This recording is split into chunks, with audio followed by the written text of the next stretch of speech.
എനിക്ക് എല്ലാവരും ഒരുമിച്ച് നിന്നാൽ ജയിക്കുന്ന പ്രസ്ഥാനമാണ് കോൺഗ്രസ്. എല്ലാവരും ഒരുമിച്ച് നിൽക്കണമെന്ന് ആഗ്രഹിക്കുന്ന സ്ഥാനാർത്ഥിയാണ്. ഒരുമിച്ച് നിന്നിട്ടുണ്ടെന്ന് കരുതുന്ന സ്ഥാനാർത്ഥിയാണ്. അതിന്റെ പേരിൽ ജയിച്ചിട്ടുണ്ടാവുമെന്നാണ് എൻ്റെ ആത്മവിശ്വാസം. 4-ാം തീയതി അറിയാം, ബാക്കി കാര്യങ്ങൾ അപ്പോൾ പറയാം. സുരേന്ദ്രൻ ഇവിടെ ഇലക്ഷൻ പ്രഖ്യാപിച്ച ആദ്യ ഘട്ടത്തിൽ തന്നെ സുരേന്ദ്രൻ പറഞ്ഞിരുന്നു പാലക്കാട് ഒരിക്കലും ബൈ ഇലക്ഷൻ ഉണ്ടാവില്ല, BJP സ്റ്റേറ്റ് പ്രസിഡന്റ്. പക്ഷേ സംസ്ഥാന സെക്രട്ടറിയുടെ വിലയിരുത്തൽ അവിടെ കച്ചവടം നടന്നു എന്നാണ് CPM-ന്റെ, ഇത് BJP. അപ്പൊ ഇതിലൊരു കോൺഗ്രസിന്റെ സ്ഥാനാർത്ഥിയുടെ പ്രതികരണം എന്താ?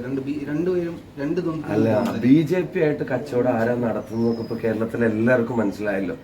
ഞാനും നിരവധി തവണ കണ്ടിട്ടുണ്ടെന്ന് കേരളത്തിന്റെ മുഖ്യമന്ത്രി പറയും. എന്തിനാ BJP-യുടെ പ്രഭാരിയെ കേരളത്തിന്റെ മുഖ്യമന്ത്രി കാണുന്നത്? എന്താ അവര് തമ്മിൽ ചർച്ച?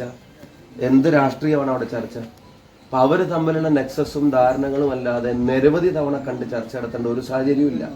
രണ്ടാമത്തെ കാര്യം, എവിടെയാണ് മുഖ്യമന്ത്രിയും BJP പ്രഭാരിയും കണ്ടെന്നുള്ളത് നിങ്ങൾക്ക് പോലും ഇപ്പോഴും പറയാൻ പറ്റുന്നില്ല.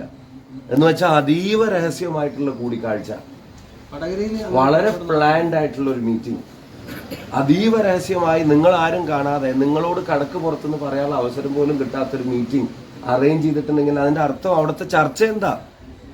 എന്തിനാ EP കാണുന്നേ? എന്തിനാ മുഖ്യമന്ത്രി കാണുന്നേ? അയാൾ കേന്ദ്രമന്ത്രിയോ പിന്നെ എന്തെങ്കിലും വികസന പ്രവർത്തനം ചർച്ച ചെയ്യാനല്ലല്ലോ. അതിന് രഹസ്യമായിട്ട് കാണേണ്ട ആവശ്യമില്ലല്ലോ. അപ്പൊ കച്ചവടവും ഡീലൊക്കെ തമ്മിൽ CPM-ഉം BJP-യും തമ്മിലുള്ളതാണ്, വളരെ വ്യക്തമാണ്. അത് വടകരയിലുണ്ടോ തൃശ്ശൂരുണ്ടോ എന്നത് ഉൾപ്പെടെയുള്ള കാര്യങ്ങൾ ഇനി പുറത്തു വരാനിരിക്കുകയാണ്. അപ്പൊ ആ ചാപ്പയും ഞങ്ങളുടെ മേലെ വെക്കണ്ട. ഞങ്ങൾക്ക് BJP-ആയിട്ട് യാതൊരു ഇടപാടുമില്ല. ഞങ്ങൾ BJP-യെ തോൽപ്പിക്കാൻ വേണ്ടി ഈ തെരഞ്ഞെടുപ്പിൽ മത്സരിച്ച ആളുകളാണ്. രാജ്യത്തുടനീളം, കേരളത്തിലും രാജ്യത്തുടനീളം മുരളീധരനെ പോലെ ഒരാള് BJP-യെ ഫൈറ്റ് ചെയ്യാൻ വേണ്ടി വടകര വിട്ട് തൃശ്ശൂർ വന്ന് നേരിട്ട് നേർക്കുനേർ മത്സരിച്ച് ഈ പ്രസ്ഥാനത്തിന്റെ തീരുമാനത്തിന്റെ ആർജവം ബോധ്യപ്പെടുത്തിയതാണ്.